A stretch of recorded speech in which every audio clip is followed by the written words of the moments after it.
Hi, good afternoon. Steve Wilbraham. I'm from Xtralis, which you may know we're the manufacturer of the AdPro and Hightel range of video transmission systems. Okay. Basically what we do is design devices that are going to give you early and reliable detection. Our strapline is, the sooner you know, the safer you are. So basically, as soon as you can detect an intruder on the perimeter of a site, detect them, give them an audio challenge and get rid of them. That's the key to what we're trying to do. So remote visual verification. We're also trying to reduce the false alarms as well.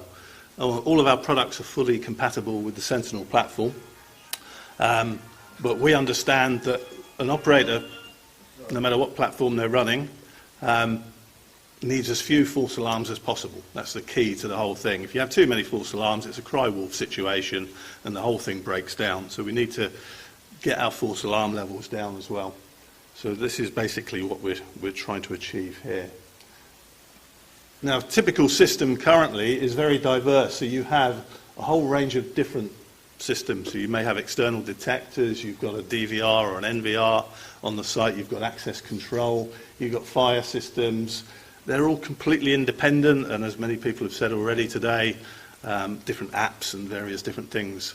What we're trying to do is bring that all together. So you've got a DVR there, video content analytics, etc., etc. It's all individual bits of kit. They're unconnected and they're reactive. So typically, the customer will have an NVR on their site. It records an incident. But the problem with that is if they have a break-in, a loss of stock, all they can then do is play back high-definition recordings potentially, but the guy's got a hood up and he's loading your stock into a stolen vehicle and he disappears. What use is that? What the customer wants is to stop that event from occurring in the first place. So what we have is what we would class as remotely managed multi-service gateway. Basically, our units are bringing everything together. Xtralis is now part of Honeywell. Honeywell has a big drive into the Internet of Things to make things connected. Most of it is already there. We have an awful lot of it already there, and there's new stuff coming as well.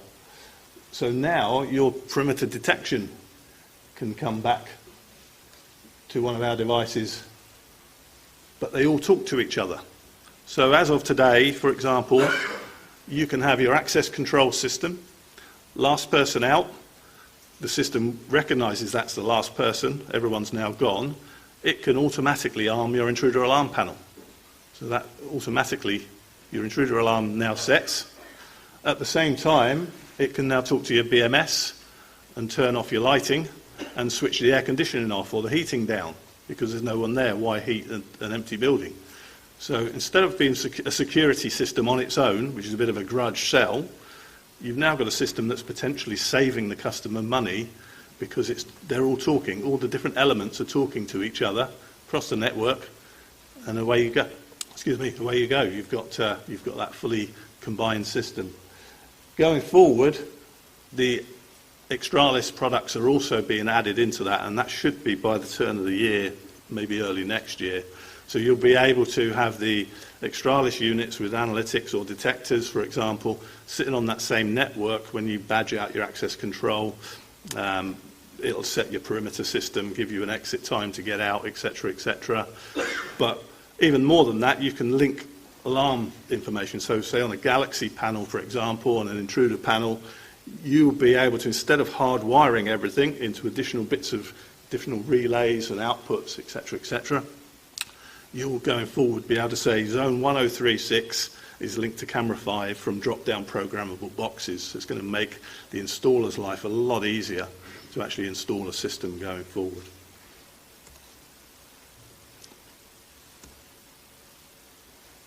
So a typical way the system works, I'm sure most of you guys already know this, but just quickly run through it. So you get your intruder detected. The alarms are sent through via the AdPro unit, through via the Sentinel to the monitoring station. The monitoring station operator obviously views the information, and then they can talk back to site And in 90% of cases, the talk back to site, maybe identifying what the person's wearing and what they're doing, leaving them in no doubt they are being watched, tends to result in them disappearing. They don't hang around on site for very long after that. Obviously, if they took no notice of that, you've then got the ability to call police and get level 1 response. So that's what the customer wants at the end of the day. They want that event not to occur in the first place. Okay. We have a couple of ways within our portfolio of creating that detection. So we have a range of PIRs. We've got one over there. Or we have analytics. But starting with the PIRs, some of the challenges that the monitoring stations face, and no idea where this actually is, but it's a typical application. You've got a camera there with built-in IR, which we don't particularly like, although we actually manufacture cameras with built-in IR. I'll come on to that a bit later. You've got a detector there without a sun shield on it, so especially this time of year, low sun at sunrise and sunset, straight into the detector, massive false alarm source. And you've got a horn speaker facing the completely opposite way to the camera, which is a strange concept. What we would suggest with PIRs, you need a range of detectors. You obviously need volumetric to cover wide angle areas, and you need long range curtain detectors to look down fence lines, etc., etc.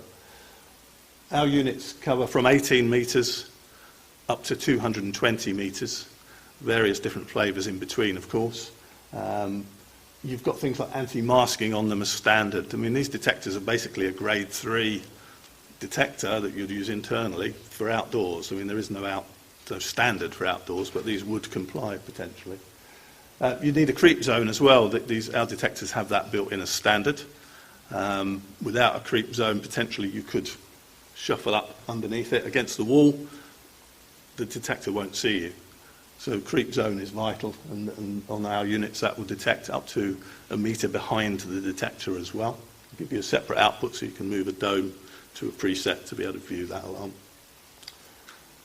Advanced 3D tamper detection, basically, what we look for on the detectors is we have what we call a digital compass, basically. So if you try and move that detector, say something like a car dealership where the system may be unset during the day, someone could get a scaffold pole or broom handle or something like that, push the detector up so it's pointing at the sky, or spin it round so it's looking at the wall.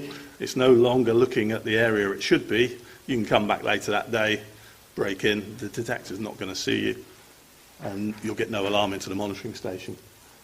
With the digital compass, it memorises its position on the bracket, not by microswitches or anything like that, but electronically. If you move it by a couple of degrees left, right, up or down, it'll give you a tamper output, which is active 24/7. We'll go through to the monitoring station. Okay. We have wall and pole remove detection, so on the back of the unit there, if you were to take it off the bracket or off the wall, you'll get a tamper alarm. If you open the cable managed bracket, you'll get a tamper alarm. And on the lid itself, instead of a microswitch, which most manufacturers do, we actually fit a light sensor and a proximity sensor. And the reason for that, across Europe, one of the key ways of defeating the PIR detector is to come along with a little battery screwdriver or drill, small hole into the side of the plastic cover, fill it with foam, aerosol foam, and the detector's dead because it's a passive. So as soon as you've covered the mirror optics, it will not detect after that, and you haven't taken the lid off, so you've not created a tamper. So our detectors actually cover that as well, so it's a key feature going forward. Haven't seen it in the UK yet, but I'm sure it will come. It's quite prevalent across Europe. Okay, and one of the key things there, the sun shield, of course, as we mentioned in the earlier problem, especially this time of year. Our detectors have a built-in sun shield to keep the sun, even when it's low, straight off the mirror. Okay, analytics is the other type of application we had. I won't go too far into detail. We've had quite a few analytics discussions today, all very similar to ours, to be fair. But some of the key things with analytics and some of the challenges with the monitoring station. The image on the left is a false alarm caused by rain. Okay? And the reason it's been caused by rain is because it's got ring light cameras. Camera with built-in ring lights and IR. And what happens, as you can see, is you get a reflection off the raindrops straight back into the lens. It's even worse with spider webs. If you get spider webs on the front, which you will do because the IR creates a nice heat, attracts the bugs, bugs attract the spiders, web on the front. It's even worse. Once you get a damp web on the front, you just get a big white out and you can't see anything. So if this was a PIR or analytics, it's a problem because as you can see the image on the left, you can't, because it's so whited out, you can't see into the distance. So even if that were a PIR, central station get the alarm, but what can they see? Well, I can't see anything there. But there could be someone about 50 metres away that's triggered it. The one on the left has got a separate IR about a metre below. So if we turn off the ring lights, if you've got a camera with built-in ring lights, we suggest switching it off and put a separate IR illuminator. You get a much more even spread of light and you can see into the distance now. The rain is still there on that one. If you look really closely, you can just about see it, but you won't get any false alarms off the analytics with that. And again, from the central station's point of view, you're giving them a much better chance of being able to deal with it. So again, it's a key thing to get across to the installers, that we really do suggest using separate IRs. Key features to look for with analytics: eyelids approval, government standard. The system's got eyelids approval. It's been approved for use in critical national infrastructure. Therefore, you know, if it's good enough for the MOD, it's probably pretty good enough for Joe Blogg's warehouse, for example. The bounding boxes you get with analytics obviously is a big bonus for a monitoring station as well, because you can actually see what caused the alarm to trigger in the first place, whereas with a PIR you obviously just get still images, which is good, but obviously the analytic with the red bounding box is much better. It reduces unnecessary alarms because you've got a lot more filters in there for the size and shape of the object, etc., etc., the speed it's moving, how far it has to travel, a whole load of different filters you can adjust. One of the other things we would suggest looking at is a double knock solution. So again, with our analytics, through the AdPro units, you can create a double knock between a PIR, for example, and the analytics itself. And you can create timers in it. So you can basically say, I need an alarm from the PIR and the analytics within 10 seconds of each other before that generates an alarm through the central station. And basically, if you did it that way on every site, I know it's not commercially viable to do that, but on certain sites, that would completely, pretty much eliminate any false alarms, because they're two completely different types of application and detection device, and it just reduces everything straight down. Multiple areas as well is a key thing. So for example, our units have 16 different areas per camera view. Each one can be set up completely differently, and it can be looking for different types of activity. But you can also create double knock between zones as well. So you can say the intruder has to come into this zone first and then pass into the second zone before an alarm is triggered, etc., etc. So you can actually do a double knock just with the analytics without using a PIR as well. An example here, which isn't running. Okay.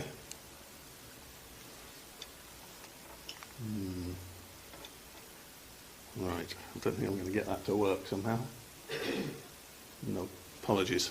Basically, the one on the left, as we mentioned earlier, spiders are a major problem with analytics, potentially, because the ring light cameras attract them, etc., etc. Sooner or later, a spider gets the bounding box around it, and it looks like maybe a person or a vehicle, say 20 metres away, for example, and you get a false alarm. We have filters in ours, and various other manufacturers do, so it's a key thing to look for, that you have these sort of filters in there to ignore these sort of objects. If this clip had run, it does on my laptop, but for whatever reason, when we transferred it here, it hasn't run. Basically, what you would see is false alarms on the left-hand image, no false alarms on the right, and then someone walks through the scene and both systems detect it. So we don't dumb it down to the point where it won't detect an intruder. It still gives you that alarm. Another thing we would suggest is key, and our systems do, is reliable transmission. And what I mean by that is we don't just send an email. There's lots of systems out there, NVRs, DVRs, that send emails through and then create a dial back to generate the alarm. What our systems actually do, we talk directly to the Sentinel server, we send an alarm and we wait 5 seconds for a handshake. If we don't get that handshake after 5 seconds, we'll try again, and we'll keep trying that every 5 seconds after 25 seconds will move on to a different IP address in the list. Systems that just send an email typically send the email and they're done. So that's it. I've done my job. I've sent my email. I don't know if it got there, etc., etc. What the professional level systems do is actually look for that handshake, and they won't hang up that call. They'll keep trying until it gets through.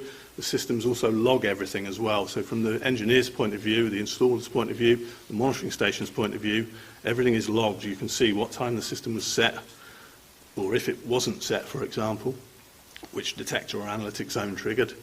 The fact that it dialed this IP address, it didn't get through, it waited 5 seconds, it did get through. The operator looked at this camera for 10 seconds, then he made an audio challenge, blah, blah, blah. Basically, so you've got a full audit trail on exactly what happened, so there's no ambiguity there, no difference between what the monitoring station is saying, what the end user is saying, and what the installer is saying. Everything is there, clear as anything for everyone to see. And quite often it's something like the end users fail to set the system, but they've realised their mistake and they'd rather try and blame the monitoring station or the installer, so the system doesn't work. Without that log, you're completely stuck. But with our systems and with the professional level systems, you get all that information, and that can't happen. Okay, so just to conclude, really what we're looking at with the remotely monitored system is getting that alarm through to the monitoring station, typically in about 6 seconds. On average, an alarm through to the Sentinel will come through in about 6 seconds flat.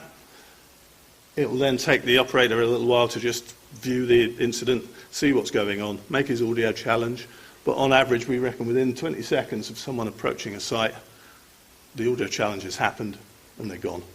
And we've basically stopped the system, or stopped a loss for the customer, which is really what they're after in the first place. They don't want that loss in the first place. They put CCTV in as a deterrent, but they don't want recordings of someone stealing their stock. They want it to actually stop, and that's exactly what we do. Okay, thank you.